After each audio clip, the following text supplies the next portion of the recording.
대해서 좀 말씀을 드려보려고 합니다. 저는 김춘수님의 꽃이라는 시를 너무너무 좋아하거든요. 학교 다닐 때 다 배우셨을 거예요.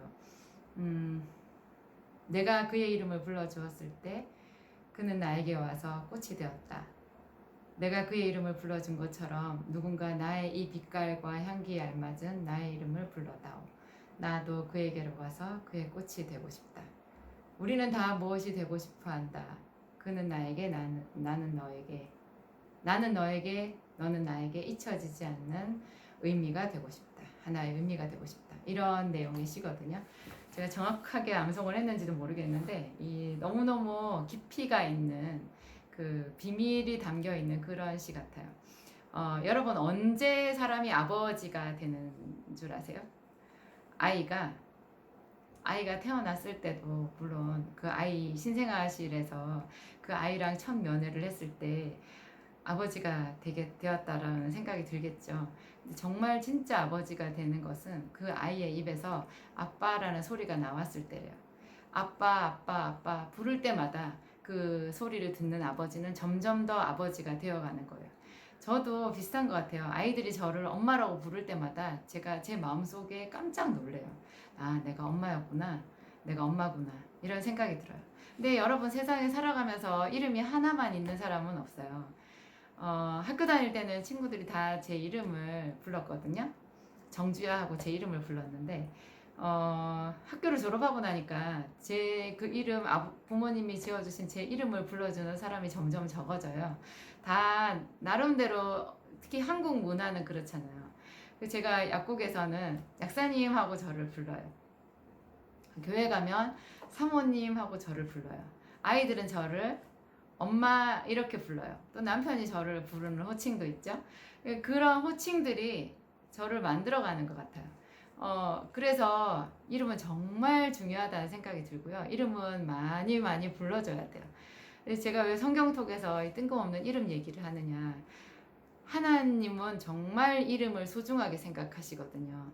그래서 성경을 읽어보면 이름에 관한 이야기가 너무너무 많아요.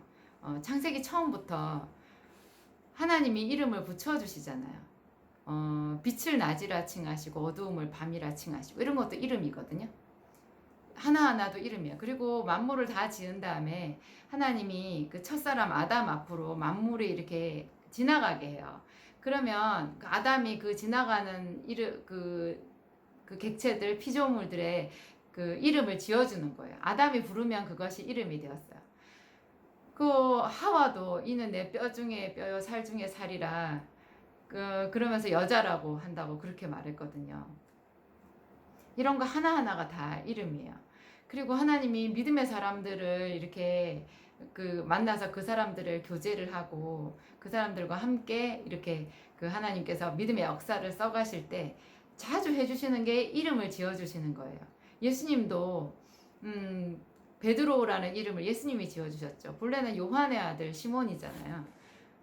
장차 너를 게바라 하리라. 게바는 번역하면 베드로라. 그 게바나 베드로라는 이 이름을 예수님이 지어주셨고 또 다른 제자들에게도 뭐 우레의 아들이라고 해서 보아너게라고 이름을 지어준 제자들이 있었고 하여튼 하나님은 이름을 참 잘 지어주세요. 그리고 예수님이 이 세상에 태어날 때 마리아에게 잉태되었을 때도 네가 아들을 낳으리니 이름을 예수라 하라 이렇게 그래요. 이는 자기 백성을 저희 죄에서 구원할 자이심이라. 그 외에도 성경에는 이름을 하나님께서 아예 처음부터 지어주시든지 아니면 본래 있는 이름 위에 덧붙여서 이름을 지어주시는 게 너무너무 많죠. 그리고 야곱에게도 이스라엘이라는 이름을 붙여줄 때 하나님께서 그 뒤에도 몇 번이나 그 얘기를 하세요. 내가 너를 다시는 야곱이라 부르지 않고 이스라엘이라고 하리니. 야곱보다도 이스라엘이 제대로 된 축복의 이름이라는 뜻이 되거든요. 이스라엘이라는 이름의 뜻이 뭐예요? 하나님과 겨루어 이겼다. 그럼 하나님 편에서 보면 하나님이 졌다 이런 뜻이 되잖아요. 근데 하나님이 졌다 하는데 하나님이 이스라엘이라는 이름을 그렇게 좋아하셨어요. 너무 좋아하셨어요. 그러면서 야곱을 항상 이스라엘 내가 다시는 너를 야곱이라 부르지 않고 이스라엘이라 부르리니 이런 말씀을 반복적으로 하시거든요. 여러분은 혹시 하나님의 음성을 들어보셨어요? 여러분 기도할 때 하나님이 여러분을 뭐라고 부르시던가요? 저는 저희 목사님이 사람들 기도해 줄 때 그 예언의 말씀처럼 이렇게 하나님께서 주시는 말씀들을 들을 때 그 부르는 호칭이 있을 때가 있거든요. 그때 보면 사랑하는 딸아, 사랑하는 아들아 이렇게 참 많이 부르시더라고요. 제가 옆에서 서서 그 사랑하는 딸아, 사랑하는 아들아 저한테 하시는 말씀이 아닌데도 그 말을 들을 때 그렇게 제 마음이 따뜻해지는 거예요. 아, 저분을 하나님 사랑하시는구나. 저분을 딸이라고 부르시는구나. 아들이라고 부르시는구나. 근데 그분을 딸이라고 부르고 아들이라 부르는데 이렇게 제가 너무 감격이 되는 거예요. 그게.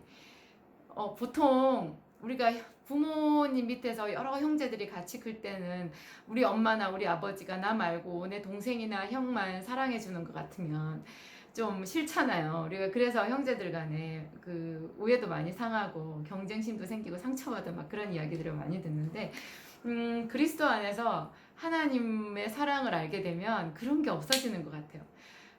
정말 하나님의 사랑을 제대로 발견하게 되면요. 나 말고 다른 사람을 사랑하신다는데 그게 그렇게 좋을 수가 없어요. 그래서 우리가 교회를 다니는 것 같아요.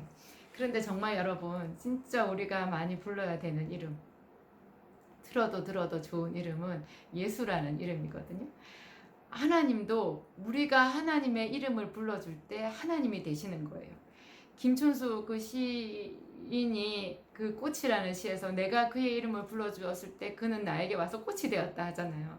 내가 하나님의 이름을 불렀을 때 하나님이 나에게 와서 하나님이 되시는 거예요. 우리가 하나님의 이름을 부른다라는 게 그게 기도거든요. 그게 기도예요. 그래서 하나님은 누구든지 내 이름을 부르는 자는 예수의 이름을 부르는 자는 구원을 얻으리라. 그런 말씀을 하셨잖아요. 너는 내게 와서 부르짖으라. 내가 내게 응답하겠고 네가 알지 못하는 크고 은밀한 일을 보이리라. 하여튼 이름을 부르라는 그런 구절들이 지금 제가 얻는 생각이 안 나는데 너무너무 많아요. 하나님은 우리가 하나님의 이름을 부를 때 기쁘게 대답하시거든요. 근데 그 이름을 부를 때 조금 불러서는 대답이 없어요. 왜냐하면 죄가 하나님과 우리 사이를 가로막고 있거든요. 그래서 매일 그분의 이름을 불러야 돼요. 눈 뜨자마자 그분의 이름을 부르고 자기 전까지 그분의 이름을 부르고 시시때때로 그분의 이름을 불러야 돼요. 어떤 사람이 그런 얘기를 하더라고요. 산 위에 올라가서 주여 소리를 목청껏 3번을 부르라고 어떤 목사님이 그렇게 얘기를 했대요. 그 집사님한테. 그래서 그 집사님이 산 위에 올라가서 정말 목이 터져라고 주여를 3번을 불렀대요. 근데 3번째 부를 때 그분이 엎어졌다고 하더라고요. 여러분 그런 거 있어요. 제가 심리학을 연구하시는 분한테 말씀을 들었는데 심리 치료를 받으시는 분들 모아놓고요. 이런 치료 방법이 있대요. 방 안에 불을 꺼놓고 좀 넓은 방이겠죠. 거기에 불을 꺼놓고 서로 피차 못 알아보게 이제 뚝뚝 떨어져서 이렇게 앉아요.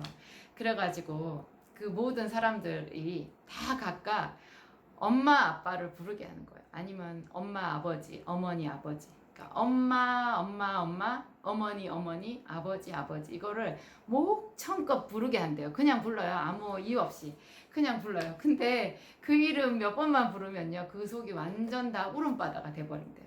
그래서 제가 그 말을 듣고 그럴까 싶어가지고 제가 한번 해봤거든요. 저 혼자 있을 때 방에서 한번 불러봤는데 아우 그냥 눈물이에요.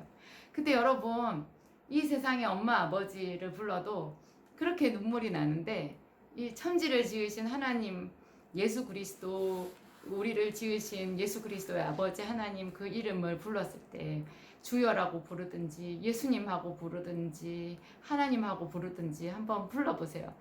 하나님 대답하시거든요. 그리고 우리 속에 깊이, 우리 내면에 깊이 있던 우리의 영이 깨어나는 거예요. 그래서 그게 막 눈물이 쏟아져요. 눈물이 쏟아지면서 그 눈물 여러 번 실컷 흘리고 나면 우울증 다 사라져요. 우울증 다 사라져요. 너무너무 행복해요. 그러니까 우리가 하나님의 이름을 불렀을 때 하나님이 비로소 우리 곁에 오셔서 우리의 하나님이 된다는 것. 그리고 성경에 이렇게 나와 있거든요. 너희가 전심으로 나를 찾고 찾으면 나를 만나리라. 찾고 찾으면이라는 그 말이 뭐냐면 계속해서 그분의 이름을 부르는 거예요. 근데 그분의 이름이 우리 하나님, 예수님, 뭐 주님 이렇게만 있는 줄 아는데요. 이름이 정말 많아요. 예를 들면 여호와 이레, 여호와 라파, 여호와 니시, 뭐 그런 것들 있잖아요. 또 하나님, 한국말로도 보면 전능하신 하나님, 자비로우신 하나님, 죄를 용서하시는 하나님, 이런 것도 다 하나님의 이름이에요. 나를 부욕해 하시는 하나님, 나를 죽음에서 건져주시는 하나님, 내 생명을 지으신 하나님, 이런 것이 전부 이름이에요. 주기도문에도요 보면 하늘에 계신 우리 아버지 하잖아요. 그것도 하나님의 이름이에요. 하늘에 계신 우리 아버지요, 하늘에 계신 우리 아버지요, 이름이 거룩히 여김을 받으시오며, 그 한자 한자를 이렇게 꼭꼭 짚어가면서 연필로 꼭꼭 누르는 것 같이 그 이름을 꼭꼭 짚어가면서 한번 불러보세요.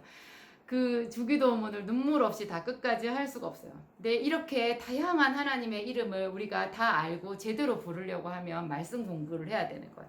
그 말씀으로 하나님이 어떤 분인지를 알아서 그 어떤 하나님인지 그 앞에 수식어를 붙여서 거기에 어떻게 해주시는 하나님 이렇게 부르면 그것이 바로 그분의 이름이 된다는 거죠. 그렇게 우리가 이름을 불러갈 때 하나님이 나의 하나님이 되시고 내가 그분의 자녀가 되고 구원의 역사가 일어나게 된다고 합니다. 오늘 제가 여기까지 하겠습니다. 감사드립니다.